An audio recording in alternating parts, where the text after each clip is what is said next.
நீங்க எதிர்த்துட்டீங்கன்னா நீங்க உண்மையிலே ஒரு வீரன்னு நான் வந்து ஒத்துக்கிறேன். இவங்க ஒரு புரிதல் இல்லாம கேக்குறாங்க அப்படிங்கிறதுதான். இல்ல அப்படின்னு சொன்னா இதெல்லாம் ஸ்கிப் பண்ணிடுவேன்.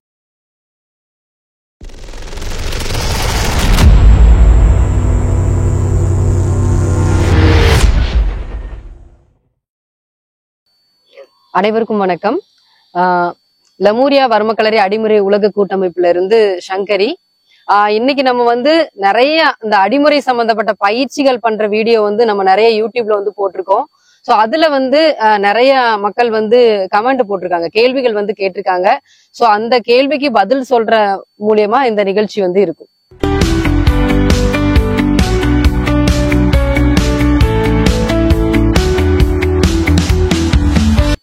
வணக்கம் மாஸ்டர். வணக்கம். வணக்கம் மாஸ்டர், உங்ககிட்ட நம்ம இந்த லமூரியா அடிமுறை இந்த கலையெல்லாம் தாண்டி ஒரு முக்கியமான ஒரு கேள்வி உங்ககிட்ட இருக்கு.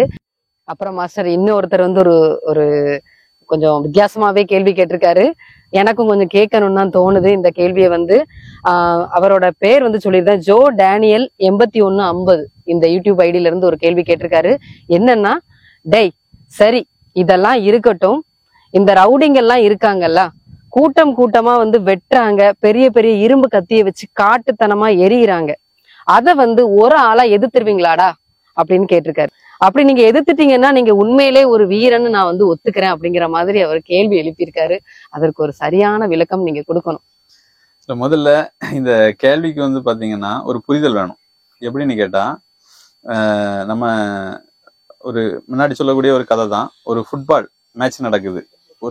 ஒரு பையனுக்காக வேண்டி அப்பா வந்து ரெடி பண்ணியிருக்காரு. அவர் பெரிய பணக்காரரு, பெரிய உலகத்திலே ரொம்ப பெஸ்ட் டீமை வந்து விளையாட வச்சிருக்காரு. அப்போ வந்து பாத்தீங்கன்னா பையன் மட்டும் சோகமா நாடில கை வச்சுட்டு அப்படி உட்கார்ந்துருந்தானா. என்னடா அப்படின்னு சொல்லி கேட்டா வந்து பாத்தீங்கன்னா, எங்க அப்பா இவ்வளவு கஞ்சத்தனமா நடந்துக்குவாருன்னு நான் நினைக்கவே இல்லை. ஏன் அப்படின்னு கேட்டது, ஆளுக்கு ஒரு பந்தை வாங்கி கொடுக்க வேண்டியதானே, ஒரே பந்தை துரத்திக்கிட்டு இத்தனை ஒரு ஓடுறாங்க பாருங்க, ஆளுக்கு ஒரு பந்தை வாங்கி கொடுத்தா எவ்வளவு ஜாலியா என்ன அழகா விளையாடி இருப்பாங்க அப்படின்னு சொன்னாங்களாம். அப்போ அந்த ஃபுட்பாலோட விதிமுறை வரைமுறையே தெரியல அப்படிங்கிறது தான் அர்த்தம். நம்ம கலையோட ஆழமும் அகலமும் தெரிஞ்சிருந்துன்னு சொன்னா அவங்க இந்த மாதிரி கேட்கவே மாட்டாங்க. அந்த கலையில நம்ம கொண்டாடுறதுக்கு எவ்வளவு விஷயங்கள் இருக்குது. வர்மம் இருக்குது, வைத்தியம் இருக்குது, அதுக்கடுத்தால வந்து பாத்தீங்கன்னா நம்ம உடலை உறுதி பண்றது இருக்குது. அதை தாண்டி வந்து பாத்தீங்கன்னா சிந்திக்கிறது, செயல்படுறது, ஒரு டீமா கோஆர்டினேஷன் பண்றது, எத்தனையோ வாழ்வியல். இதுக்கு முன்னாடி கூட ஒரு கேள்விக்கு பதில் சொல்லியிருந்தேன். எங்க ஊர்ல இதை படிச்சவங்க எல்லாம் வந்து வைத்தியர்னு தான் சொல்லுவாங்க. வைத்தியர் அப்படின்னு சொல்லும்போது அவங்க பெரிய கார வீட்டுல இருக்கிறாங்க, அவங்க பிள்ளைங்க எல்லாம் பெரிய அளவுக்கு செட்டில் இருக்காங்க, பெரிய அளவுக்கு அவங்களோட பொருளாதாரம் எல்லாம் மேம்பட்டு இருக்குது, எல்லாருமே கையெடுத்து கும்பிடுறாங்க. அந்த அளவுக்கு மகத்துவமான ஒரு கலைய இவங்க ஒரு சண்டைக்குள்ளதான் மட்டுமே இது பண்றாங்க. அப்போ வேற மாதிரி தான் பாக்குறாங்க. அந்த பார்வையே வந்து சரி கிடையாது.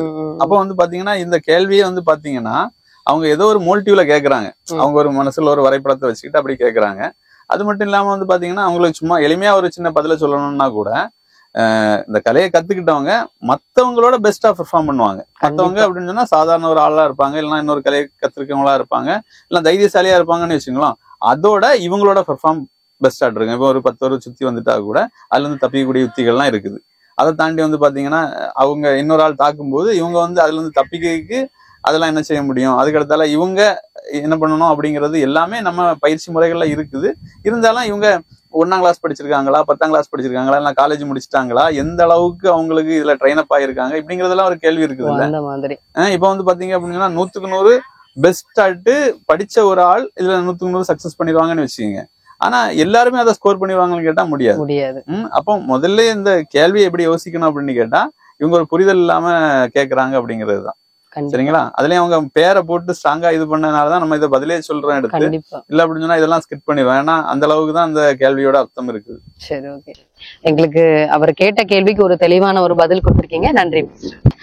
இன்னும் வந்து உங்களுக்கு இந்த வர்மம், அடிமுறை, களரி இது சம்பந்தப்பட்ட எல்லா வீடியோக்களையுமே நீங்க வந்து பார்க்கணும்.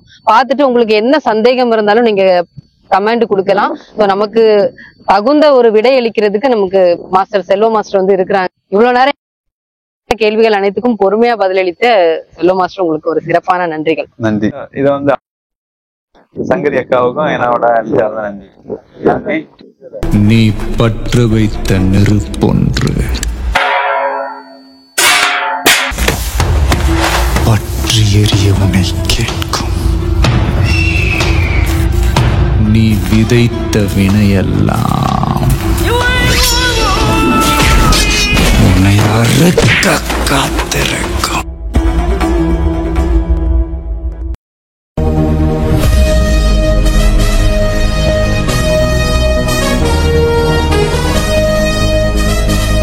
இவங்களோட அடிமுறை பயிற்சி பற்றி பார்த்த பிறகு எனக்கே ஒரு ஆர்வம் வந்தது.